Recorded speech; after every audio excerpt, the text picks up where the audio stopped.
എത്ര കാലമാണ് മുസ്ലിമീങ്ങളെ സ്വർഗവും ഹൗറിലിയങ്ങളും മദ്യപ്പുഴയും പറഞ്ഞ് പരിഹസിച്ചത്? നിർബാധം ഇപ്പോഴും തുടർന്നുകൊണ്ടിരിക്കുകയാണ്.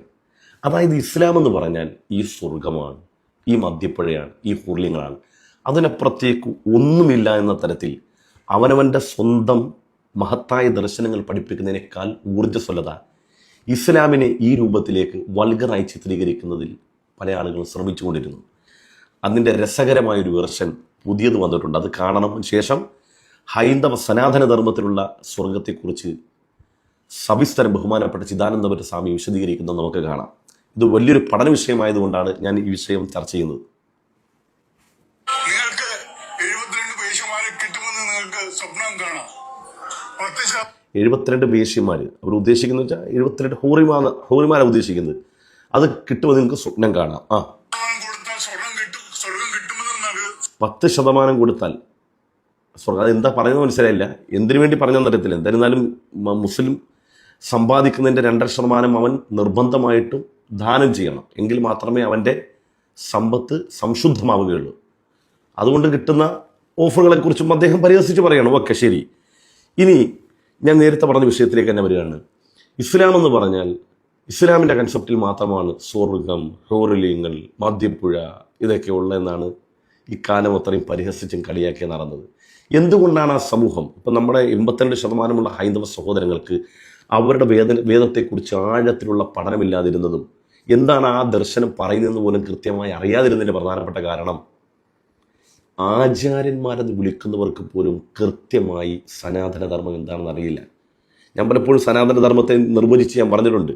സത്യം ബ്രിയത് പ്രിയം ബ്രിയത് ന ബ്രിയത് സത്യം പ്രിയ പ്രിയം ചാനർത്ഥം ഏകേക്ഷ സനാതന. ഇതാണ് സനാതനധർമ്മം.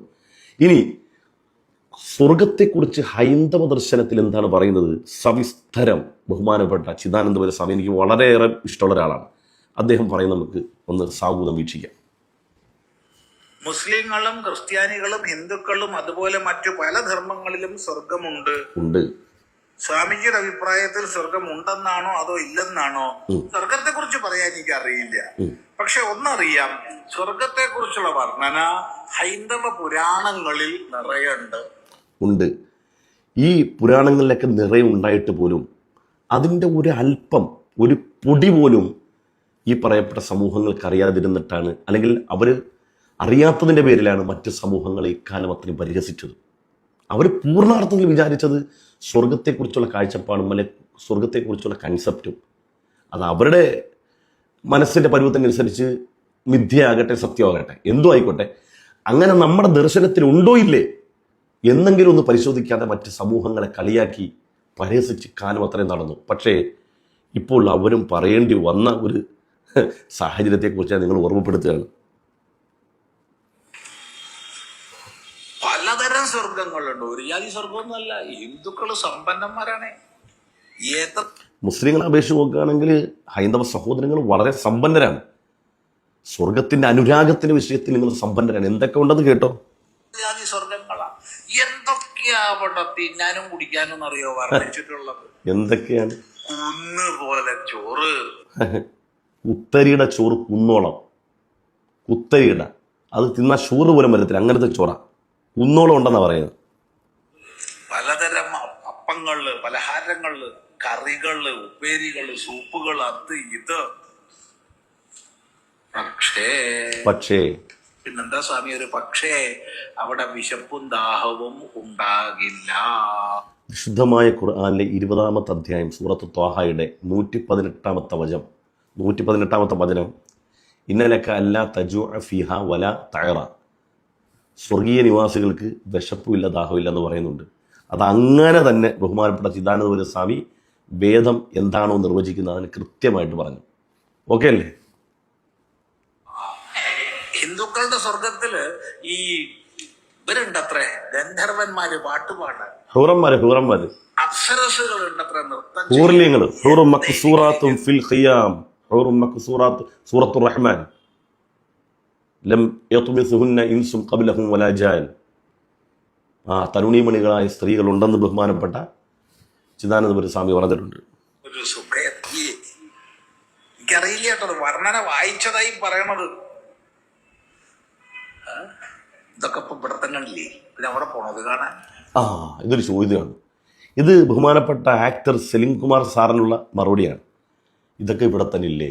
കാണാൻ കൊള്ളാത്ത പെണ്ണുങ്ങളുണ്ട്, നല്ല മദ്യമുണ്ട്, ഇതെല്ലാം ഇവിടെ തന്നെ ഉണ്ടല്ലോ, പാലുണ്ട്, പിന്നെ അതിന് അങ്ങോട്ട് പോണേന്ന് അല്ലേ? മുമ്പ് ബഹുമാനപ്പെട്ട സലിം കുമാർ സാറ് ചോദിച്ചു. സാറേ, അന്ന് ഞാൻ കൃത്യമായി മറുപടി പറഞ്ഞു. ഈ മനുഷ്യരെന്ന് പറഞ്ഞാൽ ആഗ്രഹത്തിൻ്റെ വലിയ പറുദീസയാണ് മനുഷ്യൻ.